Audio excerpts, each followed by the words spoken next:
peace, better health, where science meets soul and healing begins in the heart. Today's guest is Carolyn Eick, co founder of the Center for Heart Mind Coherence, a scholar, spiritual mentor, and trauma informed coach. Carolyn bridges heart based biology and contemplative practice to help people transform emotional pain into wisdom. If you have ever wondered whether your heart is just a muscle or a gateway to deeper intelligence, this conversation is just for you. Welcome, Caroline. Thank you so much, Shreya, and thank you for creating this uplifting, hopeful space. So this is Thank, beautiful. Thank you. Yeah. thank you so much, and I'm honored to have you on my show. So, Caroline, you have dedicated your life to understanding the heart beyond its biology. What first drew you to explore the heart as both physical and spiritual center? Yes. Two big events in my life. First, growing up in a family of origin that were suffering from PTSD after World War II. I was firstborn generation to them. And they also suffered with alcoholism. So I'm a child who grew up in that space. It's beautiful what we've all done. We've all healed a lot, but it was never going to be through anything that the cognitive brain, decision-making brain could fix. So that was the first thing. Also understanding the cultural influences also. These were displaced people that came from then what Yugoslavia. So there was a lot of displacement also, and understanding that people react to one another from a nervous system and an interoception that is beyond the cognitive kind of reason space, right? A decision-making space. The second one was with my son, who got diagnosed with schizoaffective disorder. And and that was a great heartbreak, speaking of the heart. But at the same time, it accelerated my curiosity and seeking other ways to communicate that have nothing to do with the cognitive brain. And so I checked out, and actually, the Heart Math Institute has been doing great work on neurocardiology and the role of the heart in affecting the brain, right? I mean, we're talking about the decision-making brain. And I started practicing more intensely. I've already had a contemplative practice and meditation and prayer, which have been consistent.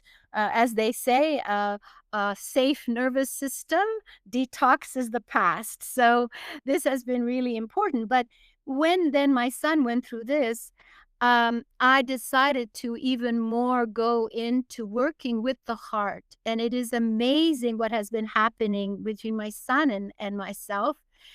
In the sense that I don't need to speak about it. In the early stages, I used to fight the disease and think that if I just say the right thing, we'll get into the right place. But when I started letting go and working with the heart, and there are great breath practices that one can do by focusing on the heart, things started softening. And there was greater space for my son to just find the safety of going and holding. And so I could hold much easier his own distress. I could hold his suffering with greater capacity. And so this heart, as you can see, this has just been the saving grace for me. That's where I go to, my heart. Yes. That's such a heartfelt story. And your curiosity opened a path for so many can now walk. So, was there a personal moment, perhaps with your son, that you shared that crystallized this path for you? Yes.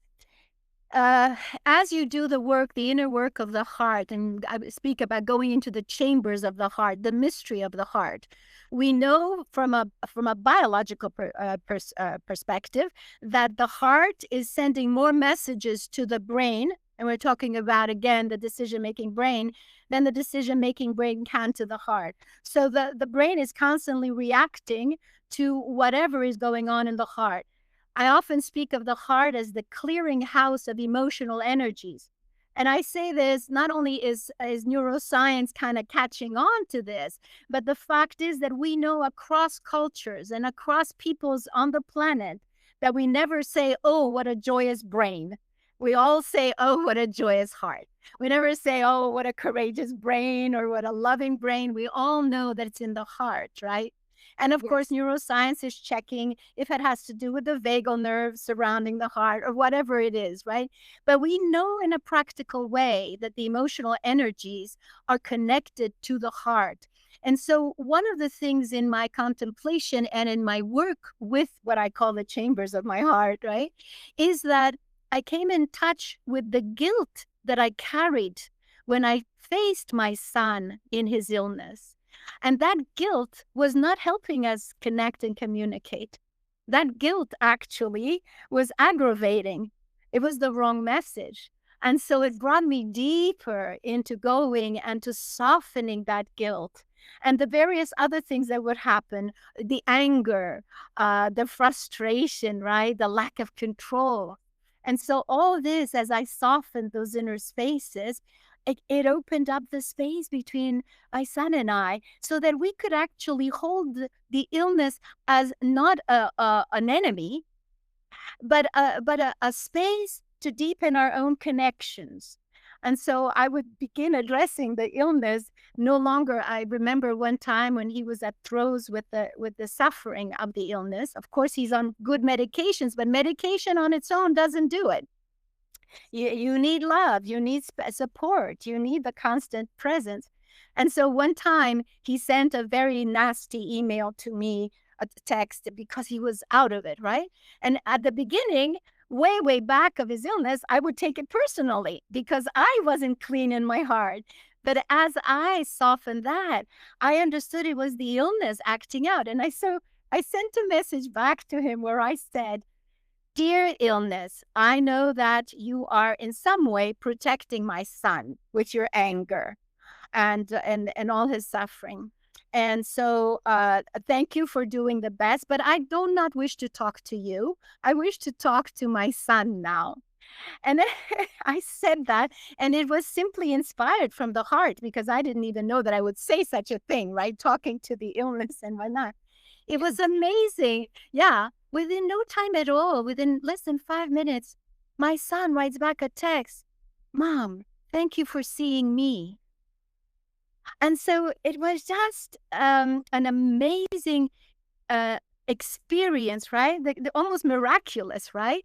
But it is something that is going on with the way that we readjust and rewire the nervous system also in the body through this spiritual, contemplative, attentive space to the heart. Because attention is what I had to practice. Where goes attention, so goes the energy, right? Yes. And so, exactly. And so, but it's a different, it's not an attention of the head. It's an attention of a kind of awareness towards the heart, within the heart, and allowing that to open up and flourish. So it's been an incredible journey with a lot of suffering, but with greater capacity to walk with the suffering, greater capacity, yes, to be with it, and not be undone by I it. think that's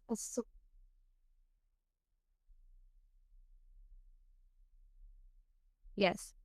And that's so much inspiring story, and the way you dealt with it and you revert back to it, it's such a wonderful thing. So the term heart mind coherence is so evocative. How do you define it and how can we experience it? Yes, so it is a situation where actually what I would call where we are integrated. That is that what we say and think, speak, and act is aligned. So we're not suffering thinking one thing, speaking another, and acting a different way, right? All fragmented. And that alignment and that integration really happens through practice.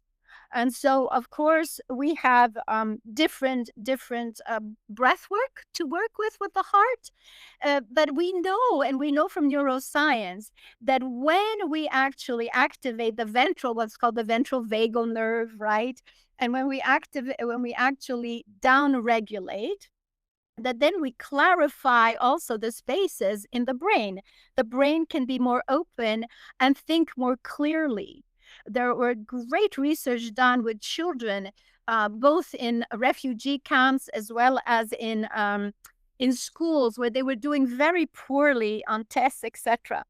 And the teachers had given up on them. Uh, Heart-focused breathing was introduced to the children so that they could learn to down-regulate. Well, what was amazing, of course, first of all, with the children is their incredible compassion is activated immediately because they put their hands on their hearts and they go immediately to teach other children. This is just beautiful what happens. But within a couple of months, their tests would go up. Well, that's because the brain was no longer clogged up with all the signals of distress coming from all this emotional congestion, right? So that is an example of a very practical way of helping align the heart and the cognitive brain. Yeah. Yes, that's so wonderful. And that's such a resonated definition, bringing the heart and mind into harmony. And that changes everything, I think. And thank you for making it feel so real and reachable. So you often say that heart is the source of emotional wisdom. How can we begin to tune in and trust the heart's intelligence, especially in moments of pain or conflict? Yes, that is a very good question and very important question, and really at the center of what we do at the Heart Mind Coherence Center. Um, and so the thing is always to first, whatever wound we feel, whatever distress we feel, is to first go to the heart to down-regulate so that we can actually calm down. And we have a particular, very quick breath work where you breathe in slowly through the nose, breathe in slowly out through the nose in a calm rhythm, where you actually focus your attention on the heart, on the breath in, and on the breath out. You can breathe out whatever intention you like. Now, I am saying this because it is crucial that you first attend to your own heart and your own garden. And then when you do, you will have opened up space to greet what comes your way. And so that then will the wisdom is the learning, right? The wisdom is the integration and the digestion of whatever is. And so that then I will know whether I speak back to someone or not. I will have the clarity to actually act accordingly. Yeah. But the first thing is my own garden. Because whatever wound or whatever I feel, although there are incredible ethical transgressions in the world that are real, and the wounds inflicted on some people are atrocious. And so those people need to be held first, because it's not by down-regulating themselves after assault. So I want to make sure that people understand that we need to run and hold the people in distress who are oppressed or who have been hurt terribly in the wars, in the whatnot.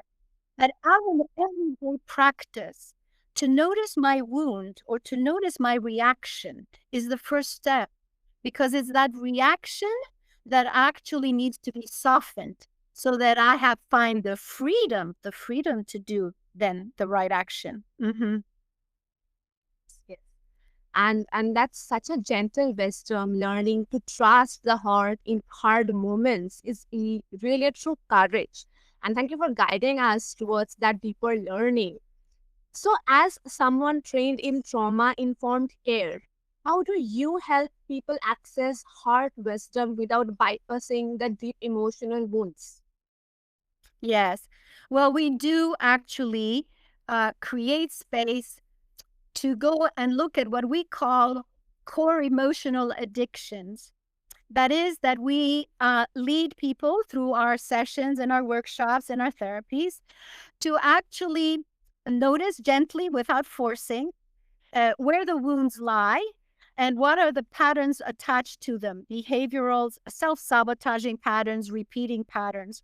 We always then look at the emotions that fuel those patterns. We call them core emotional addictions to security, power, control, sensation, and also struggle, suffering. That is unnecessary suffering, but where the system somewhere along in the core, in the family of origin, and sometimes even transmitted by ancestors, the system is looping. It was what we call looping. That is, that it is kind of stuck in a space where the same event triggers the same emotional response and the same then, actual behavioral responses. And so once we help the clients recognize these patterns, and we create actually visuals. We create visuals of these very tender trauma-based spaces. Then we go and work with the emotions. But I want to underscore also that we do not define trauma necessarily by the event itself, because trauma is actually the interpretation of the event as it falls into a nervous system. You can have, exactly, because you can have let's say two people, and one stranger shows up at the door. One of the people, let's say her name is Mimi and the one is Gigi. And so Mimi looks at the smile of the stranger, and in her nervous system, it's connected to, well, safety and friendship and joy, and she smiles back. But to the other one, it's connected with deceit, danger, right? Mistrust. And she thinks, what do you want from me? And doesn't respond to the smile, right? So it's very important that we also understand that trauma is an inner experience of an event. This does not discount, of course, when a bomb falls next to you, you will certainly feel it. But then even in wartime, when we have actually soldiers who come back, two soldiers, same horrific event, they come back, one develops complex PTSD, the other one is shaken and needs help, but is more resilient in integrating back into society. And we're looking at this, and this is because, again, one came with a nervous system that was going to be much more affected by the event. And so understanding also the loops that live in our nervous system from our family of origin, perhaps ancestrally transmitted, is what then helps us create the jumping board, right? To go deeper then into the emotions and healing those core addictions. Yeah, because the body becomes dependent on certain emotional tonalities. And this is what we begin healing. Yes. That's such a vital balance, honoring pain while opening to heart wisdom. That's such a real healing. And thank you for holding both such compassion and care. So, what does it mean? Live with reverent attention to the heart in today's noisy, fast-paced world. Yes, that is actually intentionally carving a space daily to actually go into contemplation, into meditation or prayer. There are many forms of accessing this space, but it's one of silence. And that in that silence then is the thing. And so that requires an intentional a carving of space, whether that is, an hour in the morning, or even if it's only for many of our clients whose nervous systems are so activated, we say start with 5 minutes. Start with only 5 minutes every day. The consistency is going to pay off. It's in the consistency. It's not the volume. It's the consistency of that kind of space of quiet attention. And it could be for some people who come from religious backgrounds, we suggest a quiet prayer and a time of presence. For those who are open to various meditative and contemplative methods, we go there. But yes, it requires an intentional carving of space every day, consistently. Yeah. Yes. Yeah. And it's such good to know that sometimes silence can be the best healer and the best key to heal ourselves. And the consistency is like everything. Consistency is the key to it. That's such wonderful to know. And from there, I have another question. Like, how can that attention ripple outward into our families and communities and collective healing? Yes, because it starts with us, right? When I actually find that I have a lot of fear in me, well, it is my then responsibility, even as a citizen, to go into my heart, to go into my space, to soften that fear so that I can bring into the energetic field of the world a more peaceful presence, right? As we practice this, we see transformations in family relationships, in parent and children relationship, in neighborly relationship. There is one wonderful heart-focused breath that I love doing and teach to clients, which is very simple so that you don't have to get into your head about judging the other one or whatnot. When you have difficulties with some person, whoever they are, family or otherwise, is to first of all do some of those uh, down regulating breaths, like I said, through the nose in and out slowly towards the heart, out from the heart, peace. And then imagine a golden tube linking your heart to the heart of the other person, whether that is you consider your enemy or whether you consider it your friend, right? You send through that golden tube on the breath out, you send out love. And you do that a couple of times and a couple of times a day and you let it be. You don't think about it after, you don't judge it, you let it be.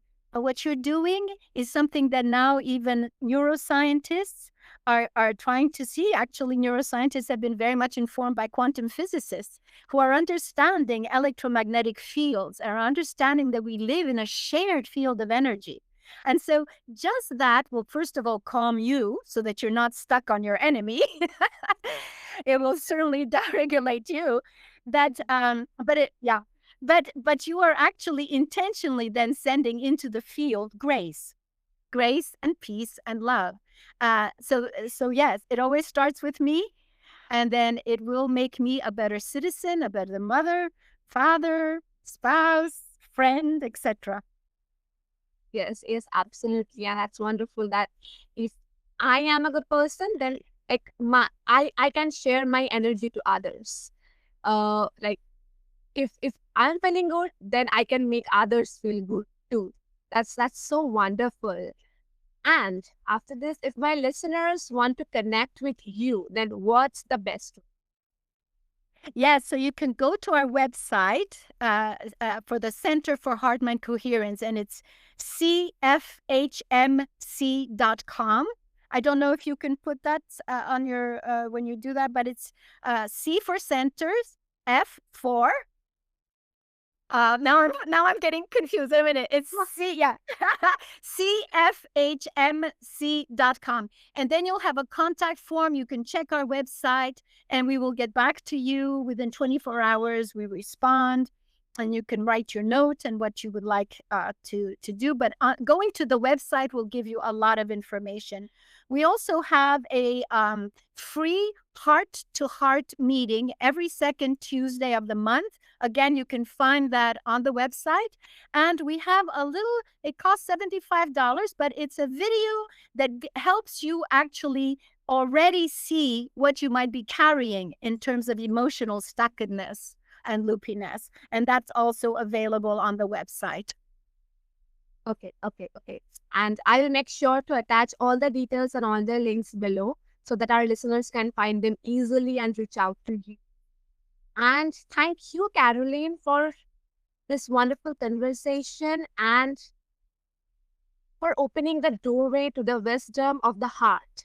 And to my listeners, to everyone listening, your heart is not just a vessel for blood, but a portal for truth.